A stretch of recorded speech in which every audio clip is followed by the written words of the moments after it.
Muy buenas noches, hermanos de la Iglesia Bíblica Maranga y amigos que gentilmente se han conectado. Gracias por estar aquí con nosotros. Como siempre en este día domingo, un día muy especial para los creyentes, de manera tradicional a través de la historia, y para nosotros no es la excepción. Esta mañana, como siempre, hemos tenido un tiempo especial en vivo vía Zoom. Siempre le animamos, si no está conectado con alguna iglesia o alguna forma, le animamos amablemente a que se conecte con nosotros. Continuamos así ya con nuestro estudio. En particular estamos, recuerde, en este tercer discurso. Son tres que presenta el libro Hechos de Pablo, este discurso tan significativo que hace ante los ancianos, los pastores, las autoridades espirituales de la congregación.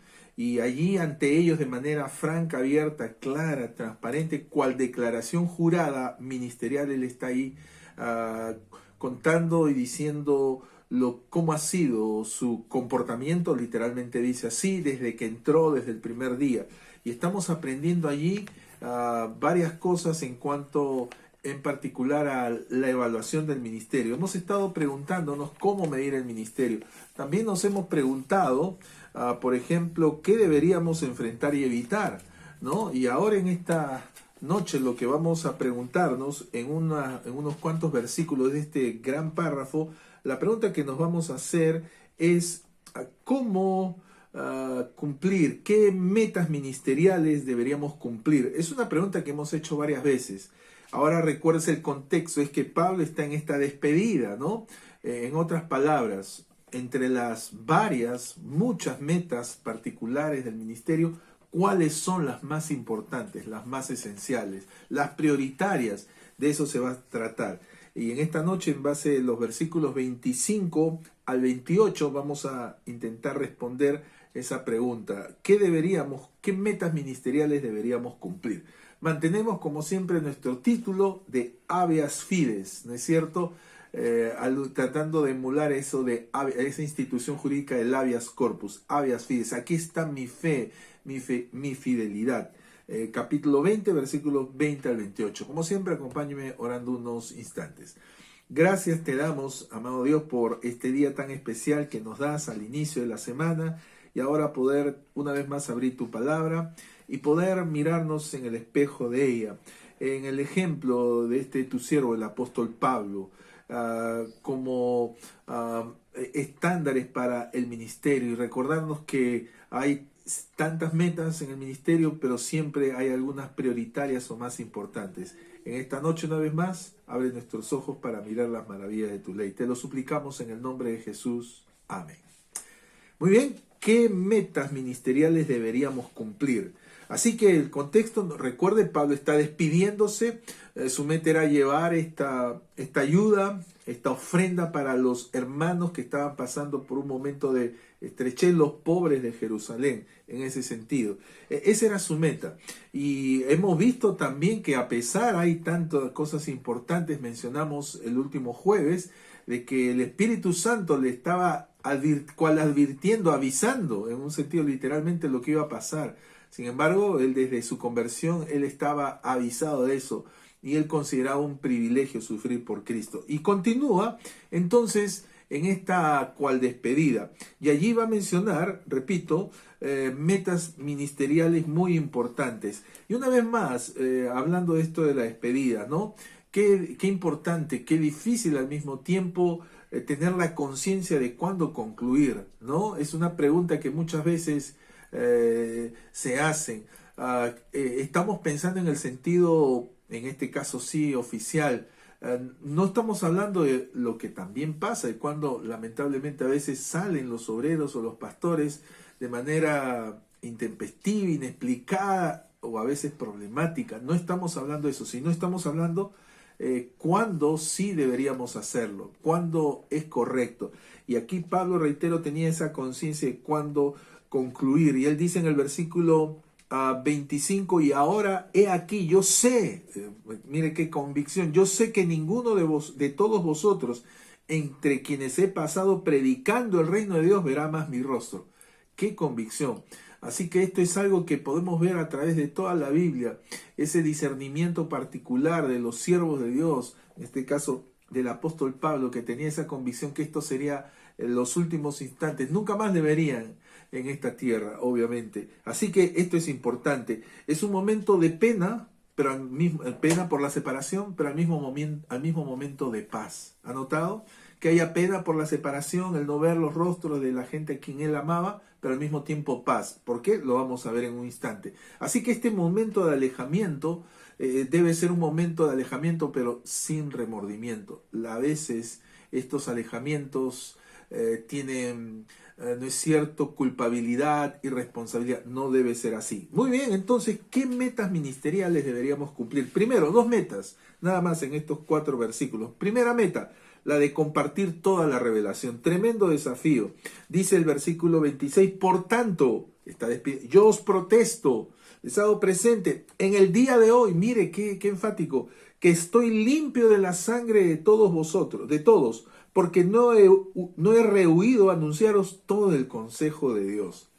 Al final de este tiempo, en esta despedida, Pablo podría decir con conciencia limpia, con toda convicción, que él había compartido toda la revelación. La conciencia de haber cumplido en compartir con todo el consejo. ¡Qué desafío! Siempre esto es importante. Esto nos lleva a uno de los, creo personalmente, de los desafíos más importantes que tenemos los pastores, los maestros de la Biblia. ¿Cuál es? El de enseñar la palabra, pero en este caso enseñar todo el consejo de Dios. A veces se torna tan difícil. Ahora, esto es importante y esto nos lleva a la pregunta, ¿cómo se puede enseñar todo el consejo de Dios? Permítame por unos instantes hablar de esto. Esto me refiero, ¿cómo se puede hacer esto? Pablo lo hizo, él pasó 3 años de noche y día. Ahora ahí tenemos algo, obviamente, que requiere tiempo. Si lo podemos medir, recuerde, de noche y de día. No dice solo un día a la semana, por 1 hora, no, de noche y día requiere tiempo. Hoy que vivimos en una cultura de instantaneidad, no tenemos tiempo para eso. Entiendo, por a veces facilidades de comunicación, tenemos que ser muy prácticos, a veces muy breves, pero eso no habla de lo que debería ser nuestro desarrollo, nuestra intención. Requiere tiempo. Nada que sea trascendente se puede hacer se puede hacer rápidamente, de manera breve. Lamentablemente esta cultura de instantaneidad nos presiona a eso. Tenemos todo instantáneo, café instantáneo, comida instantánea, ropa instantánea, de todo hay. Y pensamos también, así se produce el crecimiento, el aprendizaje. No, lleva tiempo. Así que, ¿cómo lograr eso? Permítame decir algo que probablemente usted haya escuchado. Esto recuerda que el estilo de enseñanza tiene que ser, digo estilo en el sano sentido, una cultura de series expositivas. Así se conoce. Las series expositivas se tratan de este estilo de enseñanza o predicación en la cual se exalta la esencia natural de la escritura. Permítame unos segundos hablar sobre esto. ¿Cuál es esta esencia natural de la escritura? La Biblia es un término que se ha transliterado, que viene de biblos. ¿Qué quiere decir Biblia? Biblos. ¿Qué quiere decir biblos? Es un libro hecho de libros. La Biblia es un libro hecho de 66 libros. Así Dios lo reveló. Por lo tanto, esa es la manera mínima y natural. ¿Cómo deberíamos enseñar? Así también en libros. No está mal tomar un versículo o un tema, pero no fue la manera natural. Dios no inspiró un versículo, Él inspiró todo un libro. Ese es su contexto natural. Entonces, deberíamos también nosotros así, antes que predicar, enseñar de segmentos o porciones más bien de series de libros. Esa es la manera. De todo un libro, así fue inspirado. Y eso requiere tiempo para enseñar párrafo tras párrafo, libro tras libro. Esa es la manera de poder hacerlo. Hoy tenemos la tendencia, repito, junto con esto de la instantaneidad, a los aspectos un tanto temáticos. ¿Y por qué? Porque corremos el riesgo de solo vivir el momento y solo por las circunstancias. Entiendo, como estamos pasando tal o cual circunstancia, ejemplo de la pandemia, entonces algo que tenga que ver. Pero ese es solo vivir el momento. Y no anticipamos ni nos preparamos para toda circunstancia. Así que esto nos recuerda a la importancia, una vez más, de lo que se conocen como series expositivas. Es lo que hacía Pablo. Dice, no he rehuido de anunciaros, ¿qué dice? todo el consejo de Dios. No dice algunos temas importantes, los temas más que más nos gustan. No, todo el consejo de Dios. Eso es algo importante. Así que aquí está, entonces, el hecho de compartir toda la revelación, libro tras libro. Suelo decir así, deberíamos tener como maestros de la Biblia, y seguro si me están escuchando maestros y pastores, deberíamos tener mínimo 66 estudios. Me refiero a uno por cada libro, mínimo 66 estudios, para poder decir, he enseñado todo el consejo de Dios. No menos que 66 libros. Seguro que tenemos, cualquier pastor con algo de experiencia tiene más de 66 mensajes. Pero le pregunto, ¿podemos decir que he enseñado un libro, por ejemplo? ¿Cuántos libros? Ojalá los 66. Así fue la manera en que Dios lo reveló. Entonces, esto nos habla de repito, de compartir toda la revelación. Podemos seguir hablando más de esto. Hay, gracias a Dios, literatura hoy que la mayoría reconoce. Fue el estilo de los profetas, la forma de los apóstoles. Esa es la manera, no una manera, sino la manera. La segunda meta, recuerda, estamos viendo qué deberíamos cumplir, qué metas ministeriales. Uno, compartir toda la revelación. Requiere tiempo y requiere un tratamiento especial. Segundo, ¿qué meta? Cuidar de todo el rebaño. Y Pablo dice en el versículo 28 en adelante, por tanto, otra vez, segundo, por tanto, mirad, estén alertas, cuiden por vosotros y por todo el rebaño en que el Espíritu Santo os ha puesto por obispos para apacentar la iglesia del Señor. Note, ahí está. Miren, este hecho de miren no solo llama la atención, sino implica literalmente miren, pero con cuidado, de observar, supervisar. Así que esto nos habla de cuidar de todo el rebaño. Y eso, si usted nota el texto, implica en primer lugar por cuidar del propio corazón del líder, del obrero, del maestro. Por tanto, mirad por vosotros. Y esto es prioritario, ¿no es cierto?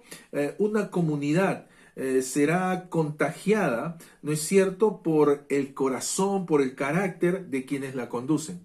Sí, eso es inevitable, es una ley natural. El padre de familia inevitablemente contagiará a su familia de sus valores, convicciones, etc.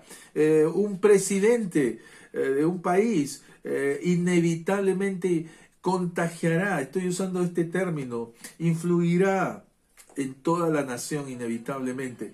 Un pastor también, ¿qué hará? Contagiará, en ese sentido, influirá en su congregación. Entonces, si el encargado, el que preside la familia, el Estado, la iglesia, está mal en su corazón o carácter, inevitablemente esto también lo transmitirá. Así que qué importante de cuidar, en primer lugar, mirar, observar con cuidado, literalmente hacer obispado. Ese es un verbo que muchas veces se usa, de su propio carácter, de su propio corazón.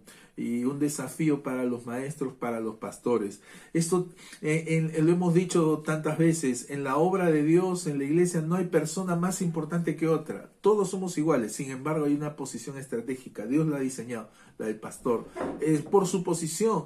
Y esto lo sabe el diablo, lo conoce desde siempre. Recuerdan, él dijo, heriré al pastor de las ovejas y el rebaño será dispersado. Siempre es así. Esto pasa hasta en situaciones de guerras convencionales, donde los francotiradores pues apuntan a quienes, a los oficiales, a los que presiden, porque sabe que si estos caen va a producirse zozobra, duda. Por ello, tan importante que cuidemos nosotros, en primer lugar, de nuestro propio corazón. Pablo le decía a Timoteo, ten cuidado de ti mismo. Así que ahí está, ¿cómo cuidar el rebaño? Empieza cuidando del propio corazón. En segundo lugar, cuidando de la plena congregación. Y vuelvo a decir, mirad por tanto, mirad por vosotros y por todo el rebaño. ¿Cómo no? En esa misma línea, inmediatamente, junto con cuidar del propio corazón, de la plena congregación. Ahora, aquí dice de todo el rebaño. Ahora, uno pensaría, y no está mal, en que toda la congregación como tal, seguro que sí, pero recuérdese que estamos hablando aquí de personas que, siendo creyentes, tenemos nuestra responsabilidad, nuestro libre albedrío, nuestra decisión. ¿Cuánto quisiéramos los pastores poder hacer eso con todos? A veces no ocurre. ¿A qué voy? Permítame decir lo que Jesús dijo. Jesús habló de lo que es una oveja. ¿Qué es una oveja? Perdón. no es algo meramente nominal, que está allí sentado, nominalmente tiene una acreditación de miembro. ¿Qué es una oveja? Jesús dijo, mis ovejas oyen mi voz. ¿A qué llamamos una oveja? Aquella que va a oír la voz de su pastor. Entonces, si alguien llamándose miembro, creyente, lo que fuere, no oye, no está dispuesto a oír la voz de su pastor, está diciendo que no es la oveja. Hemos aprendido a decir, yo voy a ser pastor para aquellos que justamente me reconocen como tal. No es algo que se pueda hacer por señorío, por imposición. Tiene que ser con la reciprocidad, el compromiso, la disposición de la oveja y el compromiso del pastor. Y entonces aquí vemos que este mirar por todo el rebaño tiene 4 aspectos, ¿no es cierto? Uno, con autoridad espiritual. Dice allí, en que el Espíritu Santo, note, ahí está la autoridad. Esto no viene de hombres, esta autoridad no viene de los demás, sino viene de Dios. Es el Espíritu Santo quien se encarga de hacer eso. Y esa es la convicción que tenemos, ¿no? De que Dios nos ha puesto allí más allá de las circunstancias o de los ámbitos humanos. Es el Espíritu Santo quien da esa autoridad espiritual. Segundo, hay una responsabilidad ministerial en que el Espíritu Santo se ha puesto por obispos. Esta palabra obispo no tiene nada de malo. Obispos literalmente viene de la palabra griega que quiere decir aquellos que miran por encima panorámicamente, supervisan. Esa es la labor en el sentido del pastor, en tanto de, permítanme usar esta casi transliteración de obispar, los obispos. Entonces son las mismas personas, son los pastores, tienen la responsabilidad de mirar, de supervisar. Esa es su responsabilidad. No es la responsabilidad de ser policía espiritual, de inspector, cual servicio de inteligencia, algo por el estilo. No, no es hacer las veces de papá, aludiendo al paternalismo, no. Es aquí la responsabilidad de obispos. La tercera manera en que va a cumplirlo es entendiendo su finalidad trascendental. ¿Cuál es? En que el Espíritu Santo se ha puesto por obispos para apacentar la iglesia del Señor. Muy claro, es una metáfora, ¿no es cierto? Hablando de ovejas, los creyentes, aquellos que como tal oyen la voz, pero para apacentar, literalmente dar pastos. Esta es una figura de la Escritura, pastos verdes y aguas frescas. Así que la responsabilidad, la finalidad de los obispos, recuerden, el mismo pasaje se le llama ancianos, apacentar, alude a pastorear, que es no es sino alimentar, no es amenazar, no, sino alimentar, no es entretener, es edificar, no es hacer cosas sencillamente superficiales, cosas trascendentales, y eso se hace usando la Escritura. Recuerdan, el ministerio es invertir la palabra en las personas, apacentar la iglesia del Señor. Una vez más, recuerdan, Pablo ha dicho de no rehuir ni anunciaros todo el consejo de Dios. Ese es el pasto que debemos dar. Por último, hay una propiedad particular, dice, en que el Espíritu Santo se ha puesto por obispos para apacentar la iglesia del Señor, la cual él, Cristo, el Señor, ganó por su propia sangre. Recordar que no somos los pastores, los maestros, nadie, ni los pastores, somos propietarios de nada. Me refiero ni de las personas ni de ninguna congregación. Claro, nosotros decimos mi iglesia, no es cierto, solo, pero la decimos en el sentido que nosotros pertenecemos a ella, no que ella nos pertenece. Así que no somos propietarios, sino propiedad. El Señor nos compró. Entonces, ese es el rol, la finalidad, la segunda meta espiritual de cuidar todo el rebaño. En esta noche, para aquellos que tenemos una responsabilidad sobre las personas oficial, maestro de escuela dominical, grupo de una célula, de una misión, de una iglesia, ese es el desafío. Uno, compartir toda la revelación. Lo estamos haciendo, lo estamos intentando. Recuerde poder decir entonces cuando llegue ese momento, cumplí, no voy a enseñaros nada de eso, no me faltó, gracias al Señor. Segundo, cuidé de todo el rebaño, de todos aquellos que así manifestaron. Lo puede hacer, tendremos entonces una conciencia limpia. Tremendas metas ministeriales, no desaprovechemos el tiempo, aprovechemos al máximo el poder cumplir estas altísimas metas espirituales. Y eso, en el momento que ocurriese, poder decir, así lo hice, cumplí con la ayuda del Señor. Oremos. Gracias te damos por tu palabra, gracias por el ejemplo de Pablo, este hombre que de noche y de día enseñó todo el consejo de Dios y cuidó también de todos los que fueron el rebaño, como hizo nuestro Maestro el Señor, quien dijo que cuidó de todos y sin embargo con pena lamentó hasta el final la de Judas, la pérdida de él. El Señor, que nosotros pongamos todo de nuestra parte, hacer nuestro mejor esfuerzo para enseñar todo el consejo de Dios, toda la revelación y cuidar de todos aquellos que se reconocen como el rebaño. Gracias por este tiempo, gracias por ser tú nuestro buen pastor. En el nombre de Jesús. Amén.